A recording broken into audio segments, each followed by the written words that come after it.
and welcome here to the home of youngest Alex champion, Ferrari's biggest fan. As today we are going to go around the Autodromo Hermanos Rodriguez here in Mexico City, Mexico on a super fast qualifying lap, and we will try to put it on pole position or not. What do you think? Let me know. Yes, exactly. You think, yeah, I definitely planted it on the pole position, right? Because obviously we, are now in the double digits in terms of the pole position, but sadly it wasn't to be, right? So normally you would think probably something happened in the Q3. Maybe there was a rain, just like it happened in Canada or Singapore. So that is why I didn't make it in a Q1, because I was pretty much, since I got that first pole in Miami, whenever I made it into Q3, if there were no changeable conditions, I would be perfect. But guess what? I also got kicked out in a Q1 4 times, right? The first 2 races, and obviously in Azerbaijan, and also in Zandvoort in the Netherlands, where we simply spun too much, and the spinning was a problem here as well. But we did make it out of the Q1. The practice, we started slowly, only 6 in the practice 1, but practice 2, practice 3, progressively we were getting quicker. We were getting quicker to that ultimate time of the Ferrari drivers, who obviously in the same 2023 season they put it on the 1-2, so not just the pole position. So this is our track, definitely, especially in qualifying. And yeah, it was looking good in the Q1. I did put in a time of 1:18.4. Felt pretty good, like I could go into 1:17 like the real F1 drivers.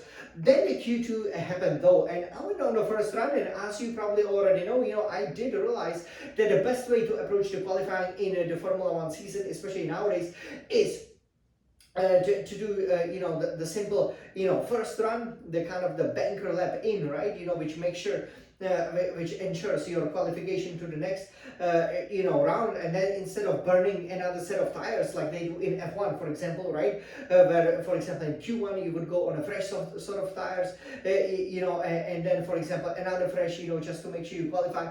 Then in Q2 you would use the scrap tires and then the fresh one.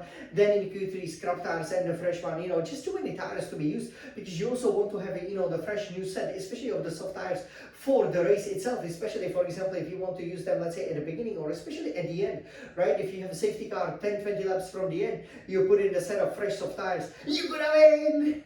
And so as a result, I put in the soft tires, and then wanted to put in a banker lap in, and then would recharge the battery, and then basically go for a super lap, to discover how much speed there is in a circuit. But in the Q2, as I was basically approaching that stadium section, the car simply let go of me in the 6th, 7th gear. It was a little bit of a surprise, but maybe I went on the power a little bit too early, and yes, I was heading towards the wall. I tried to keep it out, but the car, it doesn't feel like it has a lot of grip here in the high elevations, obviously 2,000 meters above the sea level. And yeah, what happened was that we had a light brush with the wall, which causes the damage to the left side of the front wing, and we just simply decided okay, let's replace the wing, because you don't want to be risking losing maybe half a second, 1 second, and not qualifying into Q3. And then we went out.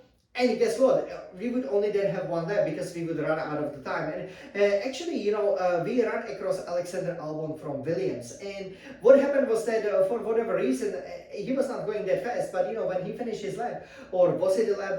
I'm not sure. If he was really on a hot lap or not. But we started, that final qualifying lap just with about 6 seconds spare. So I have to tell you, there was a lot of stress for us. But we still, managed to put a gap of about 5 seconds to Albon. But then at the end of the long straight, when you go basically, right, left, right, Albon planting himself at the apex of turn 3 and, destroy our lap, because that cost us the second, which was the difference between us, going into Q3 relatively comfortable or not. And, for the first time, and hopefully the last time in 2023 season, and for the foreseeable future, we didn't make it out of Q2. So that's a first, but it's a first that we don't want to do. So we will show you that lap, what happened, so that you understand why I'm the smiling silent champion is not on pole position over here. But let me tell you, the last 3 races, obviously 2 of them will take place in the Americas, and then next to Ferrari World in Abu Dhabi, we will be aiming for the pole. So now this beautiful red scarlet Ferrari I will now show it to you. So let me turn it around. This great Ferrari SF1000T818 Trustmaster Racing Simulator is such a joy to drive. But here, And this was just unsportsmanlike behavior, or we could say just a complete stupidity from the Williams lead, the driver. So let's take a look. What exactly happened there? Okay, so let me take it over here so that you guys understand just how we ended in such a dreadful position. So here you can already see over here, right? We are just having a few seconds, and yes, we are on a half lap, standard lap, a bit more of a fuel, but that's okay. We need to qualify. Can we qualify? Let's go, Jan Smalingstad champion! This is Mexico City! So here it's going well, you know, we've gotten a good traction. Looks so great, right? Great weather. And here I can see Albon slowing. And of course I'm like, what the hell are you doing, right? And this is the point, He just planted himself at the apex. You can see here on the left hand side, you know, he cost us. Now I'm 7 tenths down on him. He thought, I think he was in a 10th place at that moment.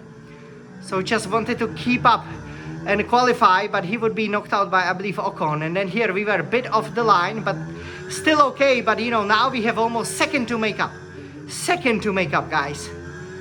What an idiot, really. And here is where we crashed, right? So obviously I had to lift a little bit. I had to respect the conditions.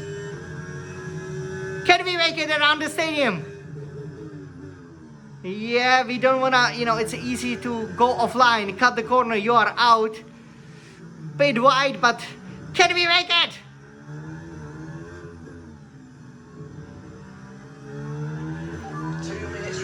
Yeah. And we are out of qualifying. We are 15th, guys. P15. Yes, look at this. So terrible result, obviously, for many reasons. And yeah, you can see then Verstappen qualified first, you know, Norris, Leclerc. So, you know, they were into 118s, you know, we were in a low 118. So we could have easily qualified. And as you can see over here, yes, yeah, this is our finishing position. So yeah, we lost 7 tenths, and that was all in the first sector, all thanks to the Albon, because we could have easily been 10. Probably we could have challenged Alonso, Gasly. Maybe we could have even qualified first, right, if we were not impeded. So yeah, terrible thing, you know, that happened there. And you know, this will make the race a real challenge. I'm not sure what's gonna happen in a race. I mean, yeah, of course it is far from ideal. But it is not over, and especially if it's such a long straight, we definitely will have opportunities to overtake. So we are going to go for it. But again, you know, this was a huge disappointment. You know, I couldn't believe that you know, Albon would, yeah, basically do this. So over here, this is very disappointing. Yeah, obviously, very disappointing qualifying. So we will set ourselves over here. Okay, almost there. Okay,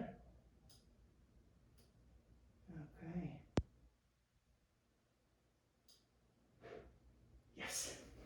All right, so this is the qualifying for the Mexican Grand Prix. So again, you know, far from ideal. Obviously, you know, I would love to be, you know, the fastest, like I was, you know, pretty much almost always right. You know, in the majority of the qualifying sessions, you know, did a great job. But here, you know, I was impeded. Of course, I shouldn't have crashed in the first place. You know, let me, you know, make that absolutely clear. You know, it's very important you get that banker lap in. But again, you know, if you know, Albon wasn't there, you know, I would have been in a Q3 and I would have never been eliminated in a Q2. So what a pity.